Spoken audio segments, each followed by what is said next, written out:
విలువల శిఖరం రామోజీ, ఆయన పేరిట అమరావతిలో విజ్ఞాన కేంద్రం, విశాఖలో చిత్రనగరి. ఎన్టీఆర్ రామోజీలకు భారతరత్న సాధించడం మన బాధ్యత. ప్రజాసేవకు పదవులే అక్కర్లేదన్న మహనీయుడు రామోజీరావు. ప్రజా చైతన్యంతో సేవలందించొచ్చని నిరూపించిన గొప్ప వ్యక్తి. భయమెరుగని జీవితం, సమాజం కోసమే పోరాటం. రామోజీరావు సంస్మరణ సభలో ముఖ్యమంత్రి చంద్రబాబు చేసినటువంటి వ్యాఖ్యల్ని చూసుకోవచ్చు. నిన్న రామోజీరావు సంస్మరణ సభ జరిగింది అక్కడ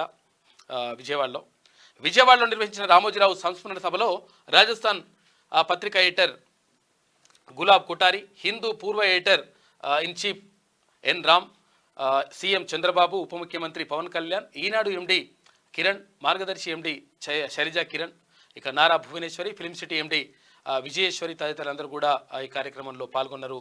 నిజంగా కూడా రామోజీరావు ఒక విలువల శిఖరం, 100% ఆయన నిజంగా విలువలకు అంత ప్రాధాన్యం ఇచ్చేవాడు. ఆ పత్రికల్లో రాసేటువంటి విషయంలో కూడా తెలుగు భాష అంటే రామోజీరావుకు ఎనలేని అభిమానం, తెలుగు జాతి అంటే ఎనలేని ఆప్యాయత. ఆయన ఎప్పుడు తెలుగు జాతి, భారతదేశం బాగుండాలని కోరుకున్నారు. రేటింగ్ల కోసం పోరాడే రోజులు ఇవి. తిమ్మిని బమ్మి చేస్తూ అధికారంలో ఏ పార్టీ ఉంటే అక్కడికి వెళ్ళి పనులు చేయించుకునే పరిస్థితి. కానీ రామోజీరావు ఎప్పుడు ఒక ఐఏఎస్ అధికారిని బదిలీ చేయమనో, లేదా ఈ వ్యక్తి మంత్రి పదవి ఇవ్వాలనో, ఎమ్మెల్యే టికెట్ ఇవ్వాలనో ఎక్కడా ఒక మాట చెప్పలేదు. ఒక్క పని కూడా అడగలేదు. ఆయన నీతి, నిజాయితీ, విలువల కోసం బతికారు. ప్రజల కోసం పోరాటాలు చేశారని చెప్పేసి అక్కడ ముఖ్యమంత్రి చంద్రబాబు చేసినటువంటి వ్యాఖ్యలు చూసుకోవచ్చు. తెలుగు జాతికి, ప్రజలకు రామోజీరావు చేసిన విశేష సేవలను భావితరాలకు తెలియజెప్పేలా రాజధాని అమరావతిలో రామోజీ విజ్ఞాన కేంద్రం ఏర్పాటు చేస్తామని ముఖ్యమంత్రి చంద్రబాబు నాయుడు ప్రకటించారు. అయితే ఢిల్లీలోని విజ్ఞాన భవన్ తరహాలో కాన్ఫరెన్సులు, తర్వాత రీసెర్చ్లు, ఇతర ప్రభుత్వ కార్యక్రమాలు అక్కడ నిర్వహించేలా కేంద్రాన్ని తీర్చిదిద్దుతామన్నారు. అమరావతిలో ఒక రహదారికి రామోజీరావు మార్గ్ అని పేరు పెడతామని వెల్లడించారు.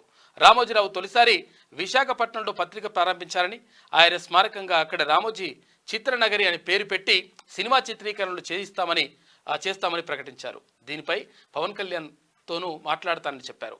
ఎన్టీఆర్ చనిపోయినప్పుడు ఎన్టీఆర్ మెమోరియల్ కట్టాం. రామోజీరావుకు అలాంటి గుర్తింపు ఇవ్వాలి. దీనిపై అందరూ సలహాలు ఇస్తే ఆయన కుటుంబ సభ్యులతో మాట్లాడి తగిన గుర్తింపు ఉండేలా ప్రజలకు చిరకాలం గుర్తు చేస్తాం అని పేర్కొన్నారు. రాష్ట్ర ప్రభుత్వ ఆధ్వర్యంలో గురువారం విజయవాడలో నిర్వహించిన రామోజీరావు సంస్మరణ సభలో ముఖ్యమంత్రి చంద్రబాబు, ఉప ముఖ్యమంత్రి పవన్ కళ్యాణ్, ఈనాడు ఎండి సిహెచ్ కిరణ్ సహా పలువురు ప్రముఖులు మాట్లాడారు. ప్రజాస్వామ్యం అపహాస్యం పాలైనప్పుడు రామోజీరావు తన కళాన్ని, అంటే మొత్తం మీద ఈనాడు పత్రిక ద్వారా దాన్ని కాపాడేటువంటి ప్రయత్నం చేసిండు. ఒక గొప్ప శిఖరం నేల కొరిగింది అనే మాటను అందరు కూడా చెప్పినటువంటి మాట. ఇక అక్షరమే ఆయుధంగా పోరాడిన అసమాన యోధుడు, మహామనీషికి ఘనంగా నివాళులు. విజయవాడలో రాష్ట్ర ప్రభుత్వం నిర్వహించిన సంస్మరణ సభకు హాజరైన దిగ్గజాలు రామోజీరావుతో అనుబంధాన్ని గుర్తు చేసుకొని భావోద్వేగం ఇవని చెప్పేసి ఒక వార్త కనిపిస్తూ ఉంది. మొత్తం మీద నిజంగా కూడా రామోజీరావు గొప్ప మనిషి, గొప్ప ఆశయాల కోసం, తర్వాత ప్రజల కోసం పనిచేసినటువంటి వ్యక్తి రామోజీరావు. నాన్న ఆశయాలను ముందుకు తీసుకెళ్తాం. నవ్యాంధ్ర రాజధాని అమరావతి ఆయన కళ.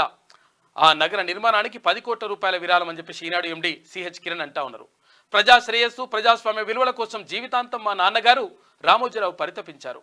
ఆయన ఆలోచనలు, ఆశయాలను ముందుకు తీసుకెళ్లే సంకల్ప సభగా ఈ సంస్మరణ సభను మేము భావిస్తున్నాం.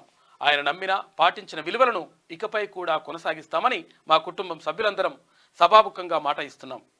మనం చేసే పనులు ప్రజా ప్రయోజనకరమైనవో కావో చూడాలని ఎప్పుడూ ఆయన చెప్పేవారు. ఆ కృషిని కొనసాగిస్తామని ఈనాడు మేనేజింగ్ డైరెక్టర్ సిహెచ్ కిరణ్ ప్రకటించారు. నవ్యాంధ్ర రాజధాని అమరావతి ఒక ఐకానిక్గా నగరంగా రూపొందాలనేది ఆయన కళ అని చెప్పేసి ఆయన అన్నారు. మొత్తం మీద నిన్న భావోద్వేగాల మధ్య రామోజీరావు సంస్మరణ సభ జరిగింది.